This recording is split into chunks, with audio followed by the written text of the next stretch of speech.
அன்பு நெஞ்சங்களே, இறைவன் நமக்கு தந்த புதிய நாளிலே இறைவனுக்கு நன்றி கூறி இறை வார்த்தையால் நம் வாழ்வை பயனுள்ளதாக மாற்றுவோம். இறைவன் நம் அனைவரை நிறைவாக ஆசீர்வதித்து பாதுகாத்து வழிநடத்துவாராக. இன்றைய நற்செய்தி வாசக சிந்தனை. இயேசு நோயாளர்களை குணப்படுத்தினார்.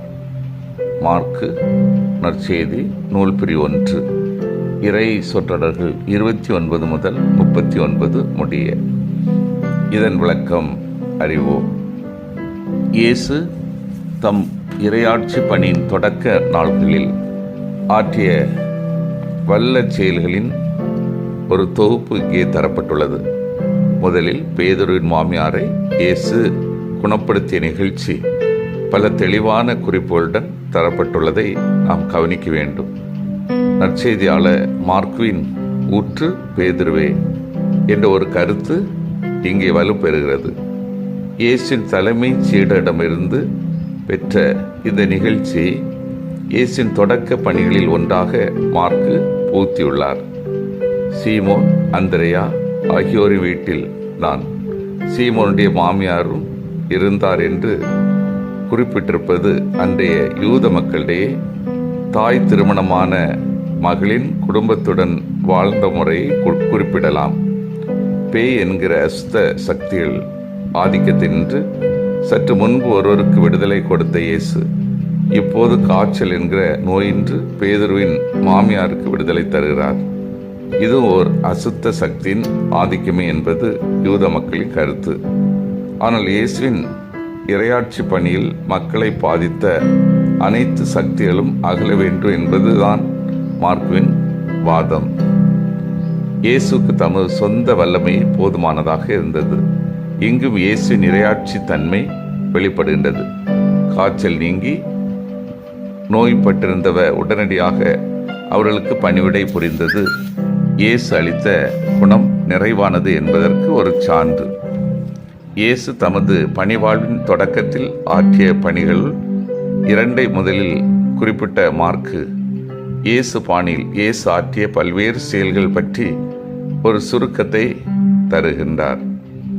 பேய் பிடித்தவர்கள் அனைவரையும் நகரம் முழுவதும் பல்வேறு பிணிகளால் வருந்திய பல பேய்கள். இத்தகைய சொற்றொடர்களை நாம் கவனிக்கும் போது இயேசு தம் இறையாட்சி பணியில் மிக முழுமையாக ஆழ்ந்திருந்ததையும் அதன் விளைவாக மக்களிடையே இறையாட்சி பற்றிய ஒரு சில தெளிவுகள் ஏற்பட்டிருக்கும் என்பதையும் நாம் அறிய முடிந்தது.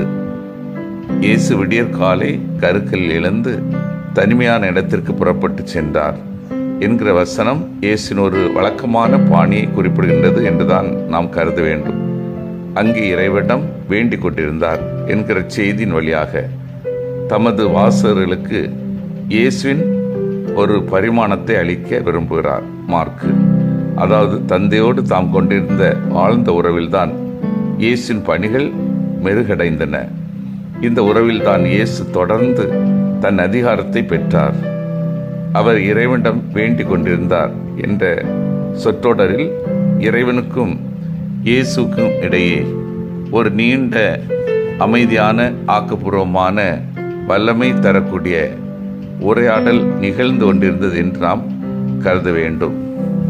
அன்பார்ந்தவர்களே, இயேசுவை பற்றி செய்தி சுற்றுப்புறம் எங்கும் பரவி கொண்டிருந்தது. அவருடைய வல்லமை, நோயாளர்களை குணமாக்கும் ஆற்றல், அதிகாரம் மக்கள் மத்தியில் பிரபலமாகி கொண்டிருந்தது.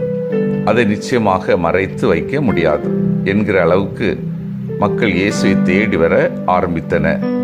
இயேசு பேதுருவின் இல்லத்தில் இருப்பதை கேள்விப்பட்டு ஓய்வு நாள் முடிகின்ற நேரத்திற்காக காத்திருந்து ஓய்வு நாள் முடிந்தவுடன் நோயாளர்களை இயேசுவிடம் கொண்டு வருகிறார்கள். 3 இடங்களில் இயேசு பொதுவாக நோயாளர்களை குணப்படுத்துகிறார். 1 தொழுகை கூடம், தீயாவி பிடித்த நோயாளரை குணப்படுத்துகிறார். 2 நண்பர்களின் இல்லம், பேதுருவின் மாமியாரின் காய்ச்சலை குணப்படுத்துகிறார். 3 தெருவீதி, எங்கே இயேசுவின் உதவி தேவை என்றாலும் அங்கே உதவி செய்வதுதான் இயேசுவின் பணியாக இருந்தது. மனித தேவையை நிறைவேற்றுவதற்கு அவர் நாளோ நேரமோ இடமோ ஆளோ பார்க்கவில்லை. தேவையை பூர்த்தி செய்வதில் கவனத்தோடு இருந்தார். தேவையில் இருக்கிற ஒவ்வொருவருக்கும் தனது உதவி கிடைக்க வேண்டும் என்பதில் இயேசு உறுதியாக இருப்பதை நற்செய்தி வாசகம் தெளிவாக கூறுகிறது. சிந்தித்து தியானித்து செயல்படுவோம். பிறர் தேவை உணர்ந்து நான் பணி செய்கின்றேனா? நோயாளர்கள் எங்கிருந்தாலும் தேடி சென்று ஆறுதலாக வாழ வழிகாட்டுகின்றேனா? ஒவ்வொரு நாளும் இறையாற்றல் பெற்று வாழ ஜெபிக்கின்ற பழக்கத்தை வளர்த்து கொள்கின்றேனா? மன்றாடுவோமாக. வல்லமை மிக்க இறைவா, நாங்கள் அனைவரும் பிறர் தேவை உணர்ந்து பணி செய்யவும், நோயாளர்கள் எங்கிருந்தாலும் தேடி சென்று ஆறுதலாக வாழ வழிகாட்டவும், ஒவ்வொரு நாளும் இறையாற்றல் பெற்று வாழ ஜெபிக்கின்ற பழக்கத்தை வளர்த்து கொள்ளவும் வரம் தாரும். ஆமீன்.